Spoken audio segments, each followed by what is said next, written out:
हूँ, जिंगल्स बना चुकी हूँ, 700 धुनें मेरी रेडी हैं जो कि अब तक रिलीज नहीं हुई। जितनी रिलीज हुई उसमें से आपने कुछ देखा होगा। मोर देन 300 भजन कार्यक्रम एज ए सिंगर किए हैं, 20 पुस्तकें एज ए राइटर लिखी हैं, 14 चैनलों पर अपना शो ब्यूटी विद एस्ट्रोलॉजी चलाया है, मतलब उन्हीं के सहयोग से। और अब आरजे हूँ 92.7 बिग एफएम पर। अपने 2 यूट्यूब चैनल रन करती हूँ मैं। पहला ब्यूटी विद एस्ट्रोलॉजी जो कि 22 लाख व्यूज पार कर चुका है और जिसके 21,000 सब्सक्राइबर्स हैं। दूसरा अभी बेबी चैनल है, हमने पिछले साल लॉन्च किया था और उसमें तकरीबन 20 नंबर्स आ चुके हैं। कामिनी खन्ना म्यूजिक, YouTube/कामिनी खन्ना म्यूजिक, जो कि आपके समक्ष विभिन्न प्रकार के म्यूजिक को लाने के लिए कटिबद्ध है।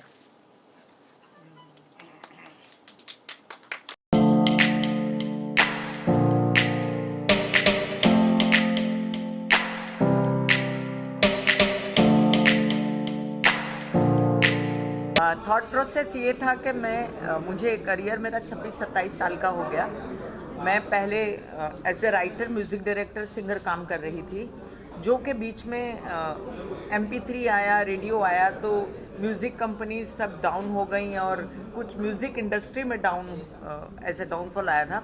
तो मुझे स्ट्रगल करना बहुत ज़्यादा पसंद नहीं था। जितना पहले काम मिल रहा था तो I entered into beauty with astrology और मैंने वो अपनी कमाई का ज़रिया बनाया। लेकिन उसके बाद जब उधर मैं सक्सेसफुल हो गई, क्योंकि लोगों ने मुझे एज एस्ट्रोलॉजर बहुत ज़्यादा पसंद किया और जो मैं कैमरा के पीछे बहुत अच्छे काम कर रही थी as a music director, writer, singer, तो वो मुझे इतना संतोष नहीं दे रहे थे जितना ज़्यादा मुझे ब्यूटी विद एस्ट्रोलॉजी की फाउंडर की हैसियत से बहुत ज़्यादा संतोष और नाम भी मिला। लेकिन अंदर मेरी माँ की आत्मा है, मेरा परिवार जो है पूरा आर्टिस्ट है और as a writer, music director, singer, मैं जो पहले 13-14 साल काम कर रही थी उसमें मैं फिर से एंटर की और मैंने सोचा कि मैं अब फिल्म इंडस्ट्री में मेरी ये 700 धुनें, मेरी ये 300-400 भजन मैं कैसे पेश करूँगी दोबारा। तो हमेशा एक ऐसी चीज़ होती है कि आप या तो स्ट्रगल करो, दरवाजे जो मेरी नेचर में नहीं है। और फिर मैंने सोचा कि मैं अपनी चीज़ें दिखाने के लिए, जैसे मेरा YouTube/ब्यूटी विद एस्ट्रोलॉजी फेमस हो गया अपने आप ही, 7-8 सालों में उसके 22 लाख व्यूज़ हो गए, 21,000 सब्सक्राइबर हो गए, उसी तरह मैंने अपना म्यूज़िक चैनल लॉन्च किया YouTube/कामिनी खन्ना म्यूज़िक। इसके ज़रिए मैं आप लोगों तक अपना संगीत, अपनी आवाज़ और अपनी लेखन और जितने लोग मेरे साथ हैं उन लोगों के, रागनी है, मेरा बेटा है, या अमित खन्ना, या आप कह लीजिए मेरे परिवार के लोग हैं, कई लोग हैं जो मेरे साथ काम करना चाहते हैं, या जो बाहर के बच्चे हैं या बड़े हैं, जो भी हैं, उन लोगों को मैं चांस दे पाऊँगी, उन लोगों का काम मैं खुद कर पाऊँगी, बजाय इसके कि मैं लोगों को बोलो थक करके नॉक करके पूछूँ प्लीज़ सुन लीजिए मेरा गाना। मैं बड़ी 14 साल काम किया है और मैंने 300 ऐड बनाई है और मैं बहुत सक्सेसफुल राइटर, म्यूज़िक डायरेक्टर रह चुकी हूँ। मैंने बैकग्राउंड म्यूज़िक भी किया फिल्मों के लिए, लेकिन वो सब बताने के लिए मेरी नेचर में वो नहीं रहा था, तो इसलिए मैंने कामिनी खन्ना म्यूज़िक लॉन्च किया।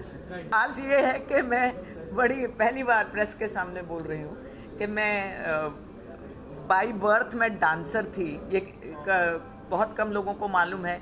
मैंने कम से कम 250-300 प्रोग्राम किए 3-4 साल की उम्र में एज ए डांसर, और सब जगह मुझे गोद में उठा के उस ज़माने में ले जाते थे और मुझे स्टेज पे खड़ा कर दिया जाता था और मेरे पॉकेट में पैसे ठूस दिए जाते थे और मैं डांस करके घर आ जाती थी। तो मेरे अंदर एक एक्ट्रेस छुपी हुई थी।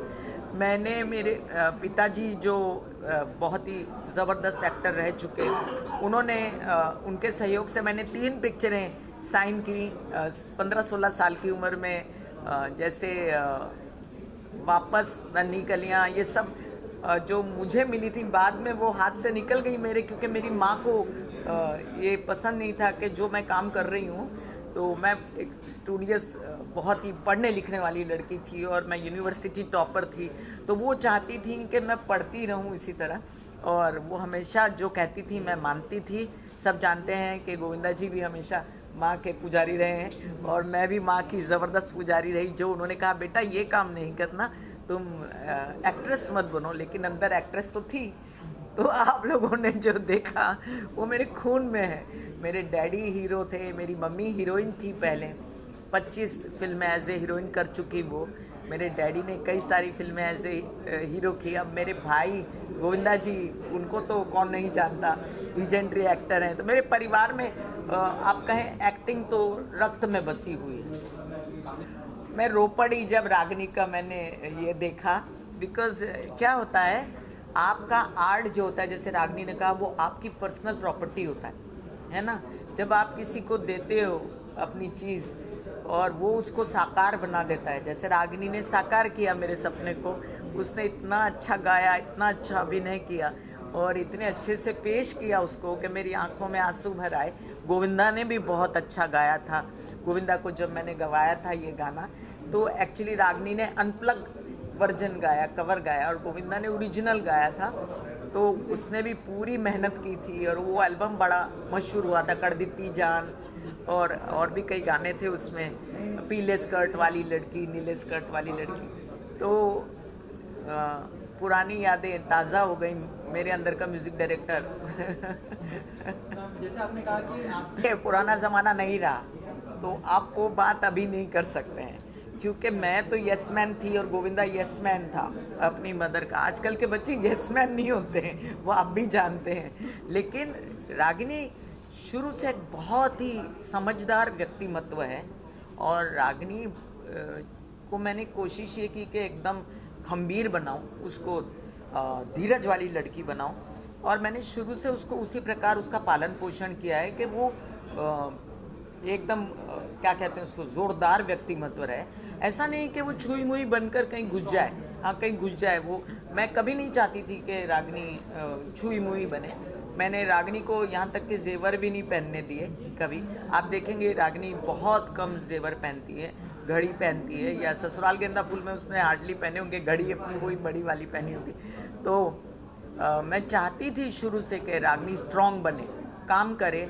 हमेशा लोग कहते थे, कामनी तू पंजाबी में, मैं पंजाब शादी हो गई थी मेरी, तो कहते तू अपनी बेटी नहीं ब्यानी, शादी नहीं करनी तुझे बेटी की। तो मैं कहती थी मेरी बेटी 10-11 लोगों की शादी करके फिर शादी करेगी। मेरी हाथ जोड़ के सबसे निवेदन है, सपोर्ट कीजिए YouTube/ कामिनी खन्ना म्यूज़िक को। आप सभी सब्सक्राइब कीजिए, लाइक कीजिए, शेयर कीजिए। मेरा एल्बम अभी लॉन्च हुआ है, दरवाज़ा पे ठाड़ी रहूं। रागिनी का एल्बम लॉन्च हुआ है, कभी कभी किसी से। इसके अलावा भी गणपति आ रहे हैं, तो गणपति बापा का सॉन्ग भी आप सुन सकते हैं, आप स्प्रेड कर सकते हैं इसे। और ज़्यादा क्या कहूँ, धन्यवाद। मेरे अंदर एक बहुत बड़ा बच्चा है जो कुछ 3-4 लोगों के सामने एक्सपोज्ड है मेरी लाइफ के, और मैं बहुत मस्ती करती हूँ। I am not a child, no actually I am not child. You know they say your child like, your childish. No, I am a child.